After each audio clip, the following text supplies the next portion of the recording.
Hello guys, स्वागत है आपका मेरे यूट्यूब चैनल लॉविद ललित में। आज हम बात करेंगे एसेंशियल्स फॉर मुस्लिम मैरिज, यानी कि मुस्लिमों में जो मैरिज होती है उसमें क्या क्या चीज़ों की क्या क्या चीज़ें ज़रूरी होती हैं जिसके बिना वो मैरिज वैलिड नहीं मानी जाती।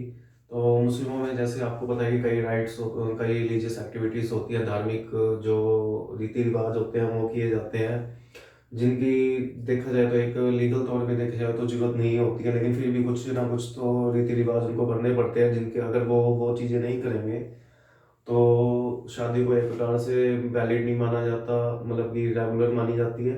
तो उसको आज हम इस टॉपिक में डिस्कस करेंगे। तो एसेंशियल फॉर मुस्लिम मैरिज क्या है? सबसे पहले है प्रपोजल एंड एक्सेप्टेंस, यानी कि एक तरफ से प्रपोजल किया हो मैरिज का और दूसरी तरफ से उसको एक्सेप्ट किया हो गया हो। कॉम्पिटिटेंट पार्टीज, यानी कि दोनों पार्टी जो है जिनके बीच में मैरिज हो रही है, या माइनर अगर माइनर है, अगर उनके गार्जियंस के थ्रू उनकी मैरिज हो रही है तो वो कॉम्पिटिटेंट पार्टीज होनी चाहिए, कि समर्थ होनी चाहिए। ठीक है। और no legal disability, legal disability, यानी कि कोई भी कानूनी रूप से वो ना हो कि जो बाद में जाके ये मैरिज अनवैलिड हो जाए। इस हर एक पॉइंट को हम अब डिटेल में एक्सप्लेन करेंगे। सबसे पहले प्रपोजल एंड एक्सेप्टेंस। तो प्रपोजल एंड एक्सेप्टेंस में क्या होता है कि जनरली एक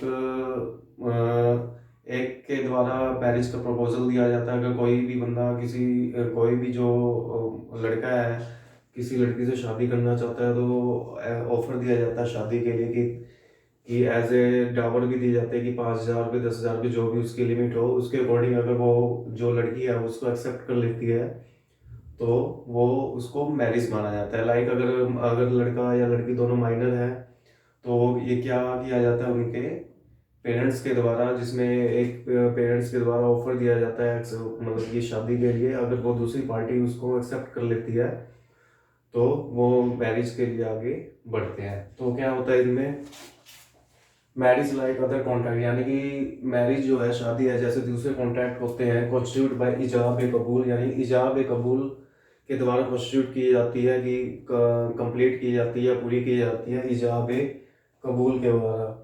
इसमें क्या होता है, that is a proposal and acceptance, यानी कि इसमें प्रपोजल और एक्सेप्टेंस होता है, जिसमें एक पार्टी दूसरी पार्टी को ऑफर करती है, यानी कि शादी के लिए, यानी कि इजाब।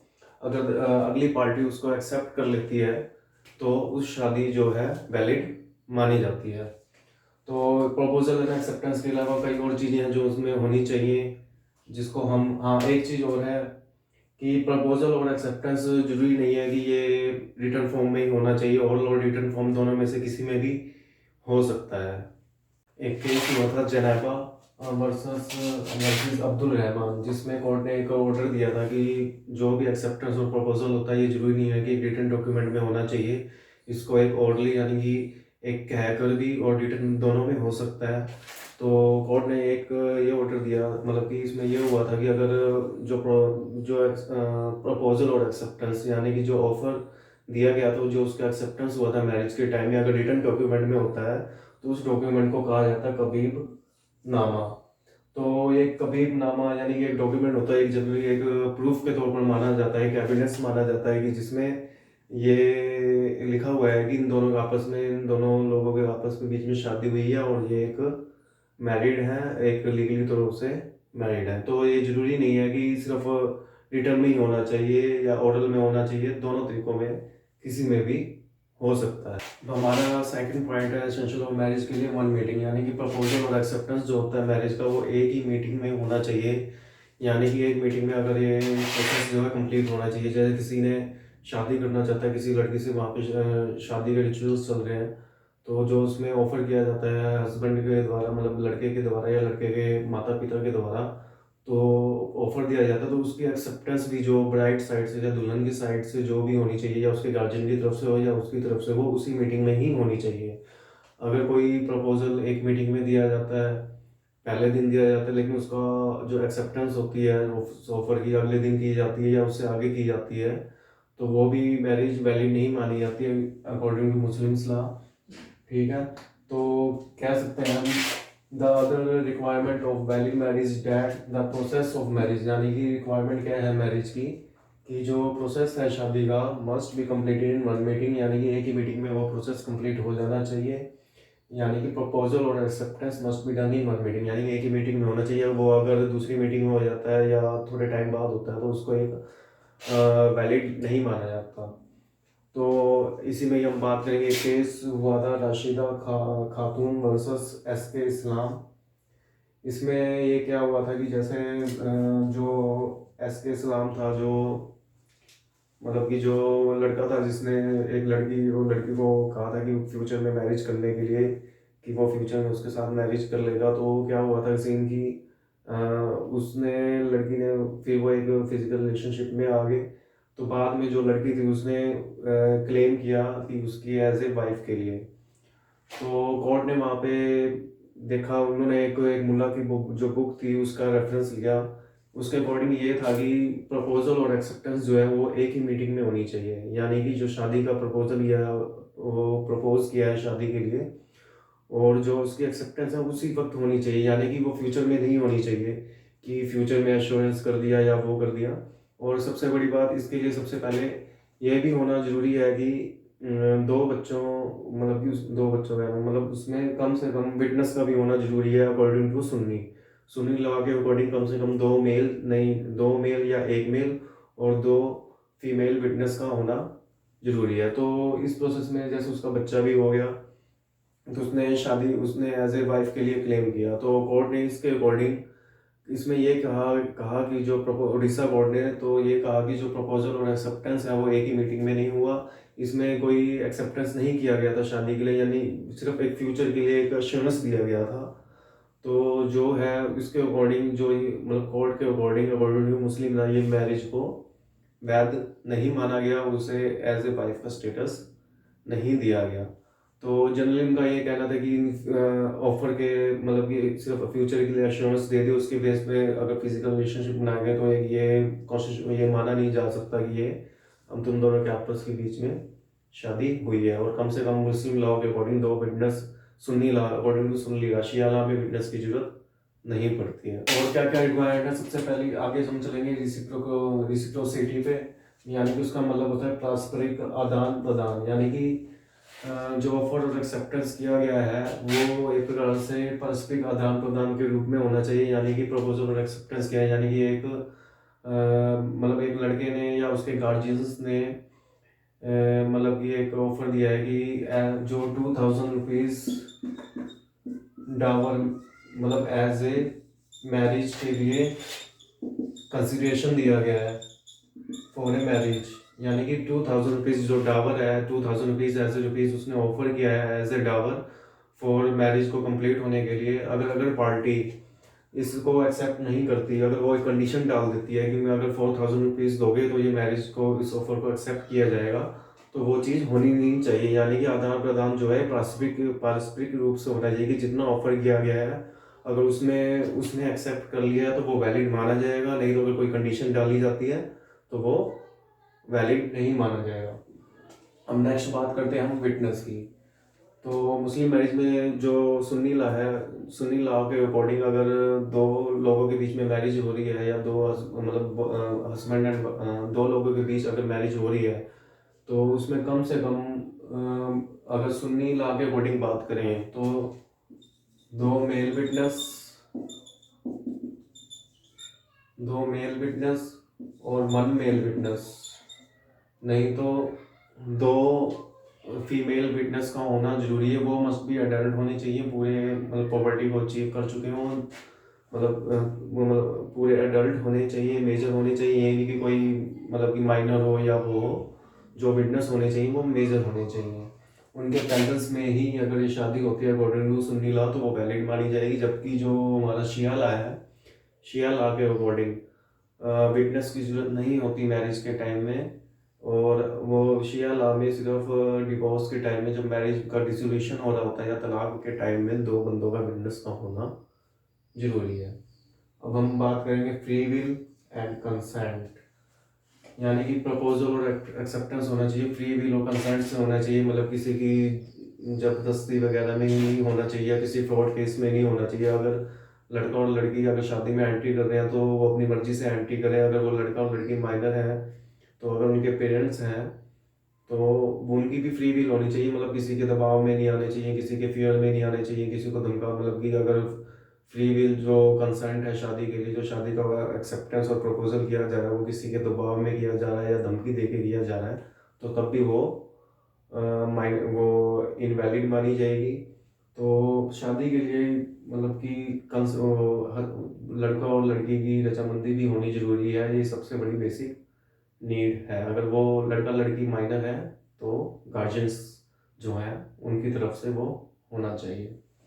कंसल्ट अंडर कंपल्शन यानी कि कोई भी अगर शादी, अगर हनाफी स्कूल जो है सुन्नी ला का, जो सुन्नी मुस्लिम्स में हनाफी स्कूल क्या कहता है कि अगर कोई भी शादी ऑफर जो है अंडर कंपल्शन की गई है और एक्सेप्टेंस की गई है तो वो वैलिड मानी जा सकती है, वैलिड मानी जाती है अगर वो ज़्यादा प्रभाव ना डाले शादी पे।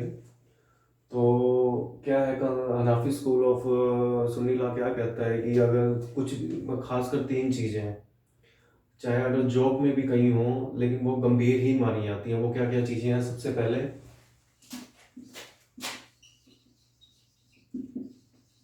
मैरिज, दूसरी है डिवोर्स, तीसरी है टेकन बैक। यानी कि ऑफर एक्सेप्टेंस किसी मजाक मजाक में कर दिया गया हो मैरिज की शादी के लिए तो एक सीरियस माना जाता है, ठीक है। और सेम रूल्स अप्लाई होता है डिवोर्स के लिए, तलाक के लिए। अगर मजाक मजाक में तलाक बोल दिया हो या वो है गंभीर माना जाता है। तो ये अकॉर्डिंग टू हनाफी सुनीला अगर कोई चीज़ मजाक में भी कही गई है ना, और चाहे वो डिवोर्स हो चाहे शादी का ऑफर या एक्सेप्टेंस हो, उसको सीरियस माना जाएगा। और तीसरा है टेकन बैक। टेकन बैक का मतलब है कि कोई चीज़ हमने किसी को दी है, हमने मजाक मजाक में कोई चीज़ कह दी या गंभीर रूप से भी कह दिया, कुछ भी कह दिया कि उसको वापस लेने के लिए, तो वो भी उसके अंदर सीरियस माना जाता है according to Hanafi school of law. तो ये हुआ हमारा अभी प्रपोजल और एक्सेप्टेंस का। आगे हम बात करेंगे कॉम्पिटिटेंट पार्टीज की। अब हम बात करेंगे कॉम्पिटेंट पार्टीज की, वो जो शादी के लिए जरूरी है। सबसे पहले क्या है? एज ऑफ मैरिज, यानी कि जो भी पर्सन्स शादी के लिए कॉन्ट्रैक्ट में आपस में आ रहे हैं वो क्या होने चाहिए, मतलब कि कॉम्पिटिटेंट होने चाहिए मैरिज के जाने के लिए।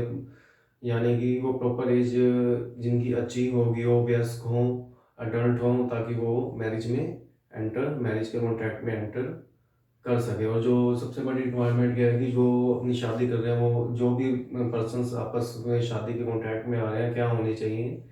माइंड से जो है दिमागी जो तौर से एक स्वस्थ बंदा होना चाहिए, कोई पागल या लुनैटिक टाइप का नहीं होना चाहिए।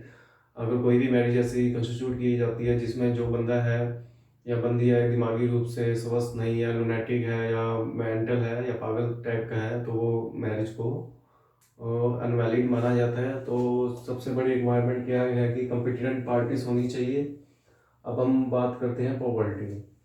पॉवर्टी जनरली क्या होती है कि मेल हो या फीमेल कुछ टाइम बाद, कुछ एज के बाद, मतलब कि एक ऐसी एज अटेंड कर लेते हैं जिसमें वो पूरी तरह से परिपक्व हो जाते हैं कि आपस में हम सेक्सुअल इंटरकोर्स कर सकें और बच्चे को कैरी कर सके, बच्चा पैदा करने के लिए सक्षम हो सके। तो हम पॉवर्टी को कह सकते हैं कि ऐसी एज जिसमें दो जिसमें मेल और फीमेल परिपक्व हो चुके हों, ताकि वो आपस में एक दूसरे के साथ शारीरिक संबंध बना सकें और बच्चे को पैदा कर सकें और उसका भरण पालन पोषण कर सकें।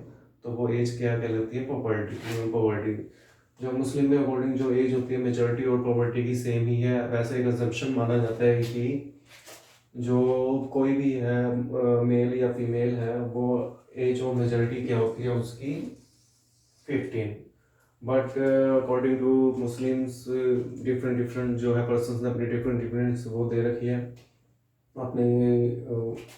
तो हम बात करते हैं सबसे पहले अकॉर्डिंग टू हदाया। हदाया क्या कहती है कि अगर एक लड़का है तो वो 12 साल की उम्र में पॉवर्टी को अचीव कर लेता है, और अगर लड़की है तो वो 9 साल में पॉवर्टी है, जो सेक्सुअल इंटरकोर्स की जो एज होती है या बच्चा पैदा करने की जो एज होती है अकॉर्डिंग टू हदाया स्कूल, बॉयज़ के लिए 12 साल है और गर्ल के लिए 9 साल है। अगर करें अकॉर्डिंग टू हनाफी स्कूल जो सुन्नी जो मुस्लिम्स है, जो उनका हनाफी स्कूल है उसके अकॉर्डिंग क्या है, 15 साल है लड़की के लिए भी और लड़के के लिए भी।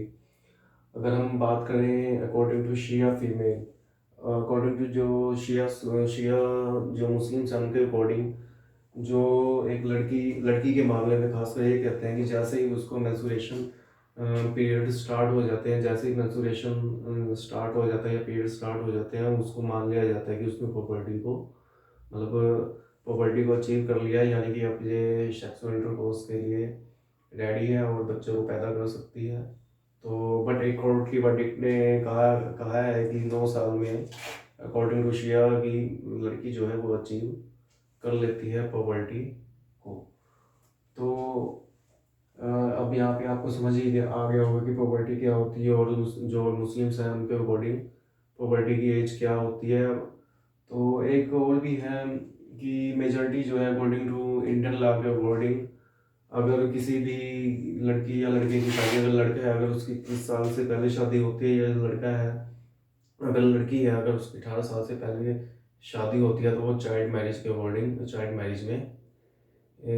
मैरिज मानी जाती है, तो वो उसको इनवैलिड माना जाता है। हम बात करें marriage of minors and guardianship की, तो मैरिज ऑफ माइनर और गार्जियनशिप में क्या होता है कि अगर दो लड़का और लड़की हैं जिन्होंने मेजोरिटी की एज को पूरी ना कर रही हो, यानी कि अभी वो नाबालिग हों, तो उसमें जो है गार्जियनशिप का कंसेंट होना जरूरी है। अगर बिना गार्जियनशिप के कंसेंट के अगर मैरिज होती है, अगर वो इनवैलिड मानी जाती है, वो वैलिड तभी मानी जाएगी जब वो प्रॉपर्टी की एज अचीव कर लिया हो लड़की और लड़की ने, उन्होंने रेटिफाई किया हो कि इनके कंसेंट के थ्रू ही मैरिज हुई है। तो मतलब कि उन्होंने उन्होंने ही रेटिफाई किया हो वो कि मैरिज कंसेंट के थ्रू ही हुई है। तो सबसे बड़ी बात यह है कि इसमें माता पिता की कंसेंट होना ज़रूरी है। अगर वो माइनर है, अगर वो माइनर नहीं है मेजॉरिटी में या प्रॉपर्टी की एज को अचीव कर लिया है, तो उसमें माता पिता की कंसेंट का होना ज़रूरी नहीं है। वो अपनी मर्ज़ी से किसी भी लड़के या लड़की के साथ अपनी इच्छा के अनुसार शादी कर सकते हैं। अगर आप बात करें गार्जियनशिप इन मैरिज, तो अकॉर्डिंग टू सुन्नी लॉ के अकॉर्डिंग फादर, ग्रैंडफादर अगर भाई है तो, और दूसरे भी मेल रिलेशन है, यानी कि मेल की तरफ से जो भी रिलेशन होंगे फादर की तरफ से, वो गार्जियनशिप कहलाए जाएंगे। उसके बाद है मदर यानी कि माता, और फिफ्थ में है मैटरनल अंकल और आंट, और कुछ रिलेशन है जो वो भी एज ए गार्जियनशिप का रोल अदा कर सकते हैं, लेकिन कुछ रिस्ट्रिक्टेड होते हैं जो नहीं फॉलो मतलब गार्जियनशिप का रोल नहीं निभा सकते, तो उनको एक्सक्लूड किया गया है। अगर हम शिया स्कूल की बात करें तो सिर्फ फादर और ग्रैंडफादर ही गार्जियनशिप का एक्ट गार्जियनशिप के तौर पे माने जाते हैं। अगर उनके अलावा कोई भी और शादी को कंप्लीट करवाता है एज ए गार्जियन सिर्फ, तो वो वैलिड नहीं माना जाता। अब हम बात करेंगे marriage contracted by an unauthorised person, मतलब जिस पर्सन को ऑथोराइजेशन है ही नहीं, उसको अधिकार है ही नहीं कि मैरिज को कॉन्ट्रैक्ट करने का, अगर वो शादी उसके द्वारा कॉन्ट्रैक्ट की जाती है तो क्या होता है। जो पर्सन इस मैरिज को मतलब कि जो इस टाइप की मैरिज होती है जो अनऑथोराइज्ड पर्सन के द्वारा की जाती है, उसको कहते हैं अल्प फजूली और इनवैलिड मैरिज, यानी कि इस मैरिज को वैलिड नहीं माना जाता। इसमें क्या होता है कि जो है where the marriage of minor was contracted by a remote guardian, यानी कि जो माइनर्स होते हैं उनकी शादी कॉन्ट्रैक्ट की जाती है एक पर्सन के द्वारा, एक रिमोट गार्जियन, यानी कि जो अनऑथोराइज्ड है, जिसको अधिकार नहीं दिया गया है कि मैरिज कॉन्ट्रैक्ट करने का। जबकि एक जो जिनकी शादी हो रही है उनका, जिन माइनर्स की शादी हो रही है उनका जो सबसे करीबी जो गार्जियन है या रिलेटिव्स है वो वहाँ पे प्रेजेंट है, उसने अगर कंसेंट नहीं दी है तो उस मैरिज को इनवैलिड माना जाता है। लेकिन अगर इस मैरिज को वैलिड तब माना जाएगा जब after attending the age of puberty, यानी कि जो प्रॉपर्टी की एज अटेंड कर ली हो उनके द्वारा उसको रेटिफाई किया गया हो, तभी उस मैरिज को वैलिड माना जाएगा। हेलो गाइस, अब हम बात करेंगे लीगल डिसेबिलिटी की, जिंदगी जो प्रोवाइड करती है मुस्लिम को शादी के लिए। तो मुस्लिम में कोई भी शादी होनी चाहिए तो उसमें कोई इलीगल जो है लीगल डिसेबिलिटी नहीं होनी चाहिए। तो हम कह सकते हैं कि legal disability means circumstances which does not permit marriage, यानी कि लीगल डिसेबिलिटी क्या है कि कुछ कंडीशंस हैं जिसमें जो है परमिट नहीं करती मुस्लिमों को शादी के लिए। तो वो क्या क्या है, ये 4 प्रकार की डिसेबिलिटीज़ हैं। फर्स्ट है एब्सोल्यूट इनकैपेसिटी, सेकंड है रिलेटिव इनकैपेसिटी, थर्ड है प्रोबेटरी इनकैपेसिटी और फोर्थ है डायरेक्टरी इनकैपेसिटी। अब इन चारों को अलग अलग वे में डिस्कस करेंगे। सबसे पहले आते हैं एब्सोल्यूट इनकैपेसिटी में। फर्स्ट होती है कॉन्सैंग्यूनिटी, जिसको कहते हैं कुराबत। जनरली एक ब्लड टाइप का रिलेशन होता है जिसमें मतलब कि फैमिली के बीच में जैसे ब्लड से खून का संबंध हो, उसमें हम मैरिज नहीं। हम बात करेंगे कॉन्सैंग्यूनिटी की या कुराबात की। कुराबात में कौन कौन से रिलेशन आते हैं जिसमें जो भी एक पर्सन है जो मेल है वो शादी नहीं कर सकता। अकॉर्डिंग टू कॉन्सैंग्यूनिटी के अंदर अगर मदर और ग्रैंड मदर, यानी कि कोई भी जो आदमी है लड़का है वो अपनी मदर से और ग्रैंड मदर से शादी नहीं कर सकता। उसके बाद ना ही वो कर सकता है डॉटर से और ना ही ग्रैंड डॉटर से। और तीसरा पॉइंट आ जाता है इसके बाद जानना, वो जो कोई भी आदमी अपनी सिस्टर से शादी नहीं कर सकता, ना ही अपनी नाइट से शादी कर सकता है मुस्लिमों के अंदर, और ना ही अपनी आंटी से लाइक अपने फादर की सिस्टर से या मदर की सिस्टर से भी शादी नहीं कर सकता। अगर हम अब बात करें एफिनिटी यानी कि मुशारत के बारे में, तो उसमें एक आदमी किस किस रिलेशन में शादी करने से जिसमें मुस्लिम को मना होती है वो डिस्कस करेंगे। सबसे पहले वो करते हैं हिज वाइफ्स मदर, यानी कि जो उसकी वाइफ है उसकी मदर से और उसकी ग्रैंड मदर से शादी जो है मुस्लिमों को मना है अकॉर्डिंग टू एफिनिटी।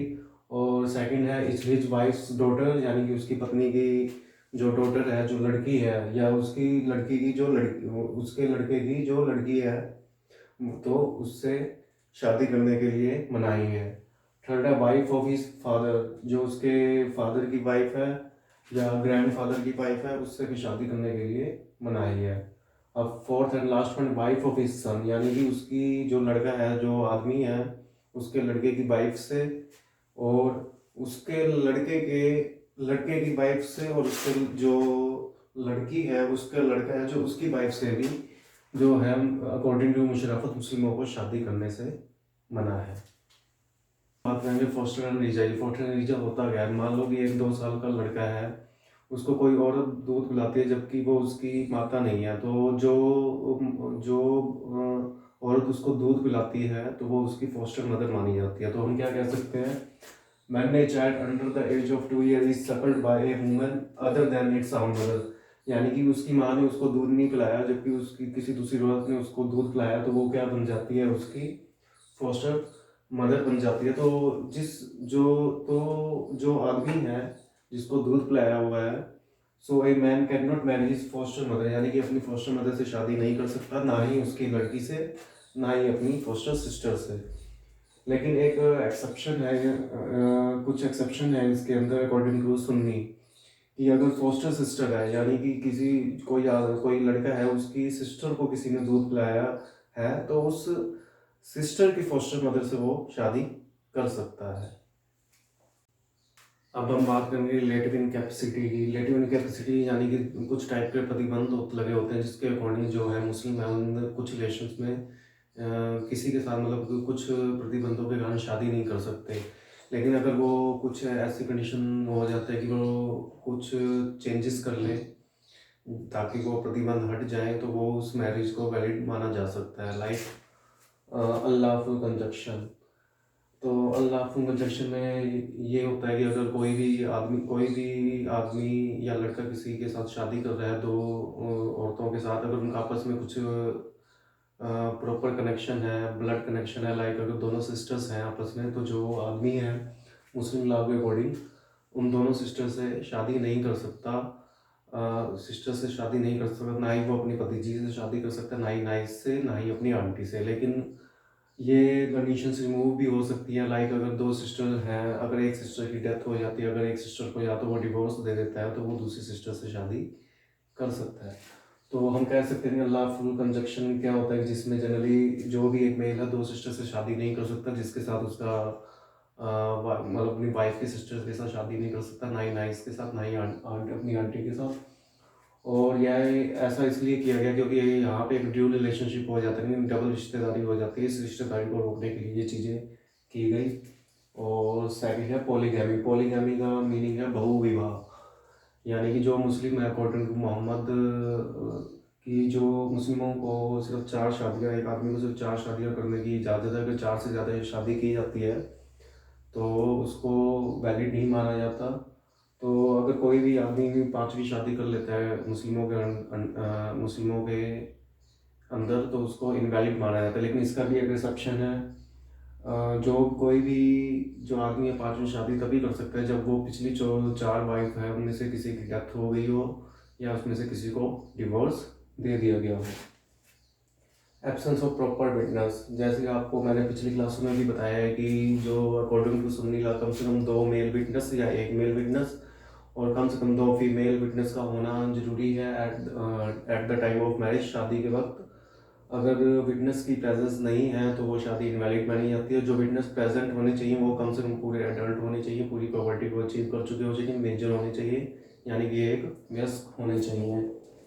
और डिफरेंस ऑफ रिलीजन, तो अब हम इस बात करें अगर रिलीजन में डिफरेंस है तब भी शादी को इनवैलिड माना जाता है। अगर बात करें मैरिज की बात करें तो एक मुस्लिम मैन को एक मुस्लिम मैन है या लड़का है या मुस्लिम लड़का है उसको इजाज़त है किसी दूसरे धर्म में शादी करने के लिए। किसी भी धर्म के कंडीशन ये है कि जो एक प्रकार से वो किताबिया होना चाहिए, किताबिया होना चाहिए। यहाँ पे किताबी का मतलब है कि कुछ ऐसे धर्म के लोग जो एक बुक को अपना सुपर मानते हैं, लाइक क्रिश्चियन, इस्लाम और जैदिज्म। हाँ, लेकिन एक जो मुस्लिम मैन है, एक जो लड़की मतलब एक मुस्लिम मैन उस लड़की से शादी नहीं कर सकता जो एक मतलब कि मूर्ति पूजा करती हो या फायर वर्शिपर हो, आग की पूजा करने वाली हो। लेकिन इसको भी रिमूव किया जा सकता है, वो मैरिज इरेगुलर मानी जाती है। लेकिन जो मूर्ति पूजा करने वाले उसको भी वैलिड माना जा सकता है अगर वो अपना धर्म चेंज कर ले। अगर हम मुस्लिम फीमेल की बात करें तो उनको अलाउड नहीं है कि वो किसी दूसरे रिलीजन में शादी कर सकें। वुमन अंडर गोइंग इद्दत, सबसे पहले इद्दत क्या होता है। अगर कोई भी वुमेन है उसकी शादी टूट जाती है बाय मीन्स ऑफ, अगर हस्बैंड की डेथ हो जाती है या बाय मीन्स ऑफ डिवोर्स यानी कि तलाक के कारण वो शादी टूट जाती है तो उस वुमेन को इद्दत पूरा करना पड़ता है। जो जब तक वो इद्दत पूरा नहीं कर लेते वो किसी दूसरे लड़के से शादी नहीं कर सकती। तो अगर कोई भी औरत इद्दत के टाइम में किसी और से शादी कर लेती है तो इद्दत के पीरियड में तो उस मैरिज को इनवैलिड माना जाता है। तो प्रोबेटिव इनकैपेसिटी क्या होती है, तो कुछ कंडीशन होती है मुस्लिम मैरिज में कि बिल्कुल प्रतिबंध होता है कि ये शादी इस वे में कर ही नहीं सकते। तो हम वो कंडीशंस अब पढ़ेंगे। तो ये जनरली 2 टाइप की होती है, एक पॉलीएंड्री और एक होती है मुस्लिम मैरिंग इन नॉन मुस्लिम। ठीक है, तो प्रोबेटिव इनकैपेसिटी क्या होती है जनरली। पॉलीएंड्री जनरली क्या होती है कि एक से ज़्यादा पतियों का होना। अगर कोई भी मैरिड वुमेन है मुस्लिम्स में, अगर किसी दूसरे पति से शादी करती है जबकि उसका पति जिंदा है तो वो जो है मैरिज है इनवैलिड मानी जाएगी, जो एक प्रकार से बिना अक्षम्य है, जिसे क्षमा नहीं किया जा सकता अकॉर्डिंग टू मुस्लिम लॉ। तो हम कह सकते हैं it means having more than one husband, एक से ज़्यादा हस्बैंड का होना। A married woman can not marry second time as long as first marriage is still alive. जब तक उसकी पहली मैरिज अभी चल रही है तब तक वो दूसरी शादी नहीं कर सकती जब तक उसके फर्स्ट हस्बैंड की डेथ ना हो गई हो। According to section 494 of IPC के अकॉर्डिंग भी अगर कोई भी औरत किसी दूसरे मर्द से शादी करती है जबकि उसकी पहली शादी कंप्लीट पहली शादी चल रही है, डिवोर्स नहीं हुआ है, तो वो इनवैलिड मानी जाती है। सेक्शन 490 आईपीसी के अकॉर्डिंग वो एक प्रकार का दंडनीय अपराध है। मुस्लिम मैरिंग इन नॉन मुस्लिम, तो इनके अकॉर्डिंग जो एक मुस्लिम जो वुमेन है वो मैरिज नहीं कर सकती किसी दूसरे रिलीजन में, चाहे वो क्रिश्चियन हो, चाहे फायर वर्शिपर हो, मूर्ति पूजा करने वाला हो, चाहे कुछ भी हो। जो एक मुस्लिम वुमेन है किसी गैर मुस्लिम से शादी नहीं कर सकती। अगर वो शादी करती है तो एक प्रकार से वो इरेगुलर मानी जाती है। ठीक है, तो ये हुआ प्रोबेटिव इनकैपेसिटी। अब हम बात करेंगे डायरेक्टरी इनकैपेसिटी की। अगर हम बात करें डायरेक्टरी इनकैपेसिटी की, तो ये 4 टाइप की जो कंडीशन है जिसमें जो है मैरिज प्रतिबंध है मुस्लिमों में। फर्स्ट है मैरिंग ए वुमेन एंसिनिटी। एंसिनिटी का यहाँ पे मीनिंग है, अगर कोई भी जो वीमेन है ऑलरेडी प्रेग्नेंट है, फॉर्मर जो उसका पिछला हस्बैंड है उससे प्रेग्नेंट है, तो वो किसी दूसरे से शादी नहीं कर सकती जब तक कि वो प्रेग्नेंट है। तो सेकंड में है provision of divorce. Generally provision of divorce का मतलब ये है कि अगर हस्बैंड और वाइफ है, उनके बीच में डिवोर्स हो गया बाय मीन्स ऑफ ट्रिपल तलाक, यानी तीन बार तलाक कहने पर उनका डिवोर्स हो गया, तो वो दोबारा इकट्ठे नहीं हो सकते जब तक वाइफ है किसी दूसरे वाइफ की शादी किसी दूसरे से ना होगी हो, उनके बीच में जब तक शारीरिक संबंध ना हो गया हो। उसके बाद अगर वो मैरिज टूटने के बाद ही वो अपने पहले वाले हस्बैंड के साथ शादी कर सकती है। तो मैरिज ड्यूरिंग पिलग्रिमेज, यानी कि अगर हज अकॉर्डिंग टू शिया लॉ जो है, जो शिया मुस्लिम है, अगर हज की यात्रा पे है, मक्का पे है, तो वो शादी नहीं कर सकते। जबकि हनाफी जो स्कूल ऑफ सुनीला वो कुछ रियायत देता है कि इसमें कि कुछ कंडीशन है कि हज की यात्रा के वक्त शादी की जा सकती है। और marriage with the sick man, तो कोई भी जो आदमी है वो मतलब कि कोई भी आदमी है जो बीमार है, या कोई भी पर्सन वगैरह जो भी बीमार है, उसके साथ भी शादी करना से मना है। अगर वो बीमारी इतनी लंबी है कि वो ठीक ही नहीं हो सकती, तो वो जो मैरिज है उसको इनवैलिड माना जाता है। लेकिन अगर हाँ, एक कंडीशन जरूर ये है कि अगर कोई भी आदमी किसी बीमारी से ग्रस्त है, अगर उसको वो बीमारी ठीक हो जाती है, तो उसके बाद वो शादी कर सकता है। तो ये हुआ कि हमारी एसेंशियल्स क्या है मुस्लिम मैरिज में। इसके बाद नेक्स्ट वीडियो में हम बात करेंगे different types of Muslim marriage. तो ऐसे ही मेरा चैनल देखते रहिए, वीडियोस लाइक कीजिए और बेल आइकन को सब्सक्राइब कीजिए।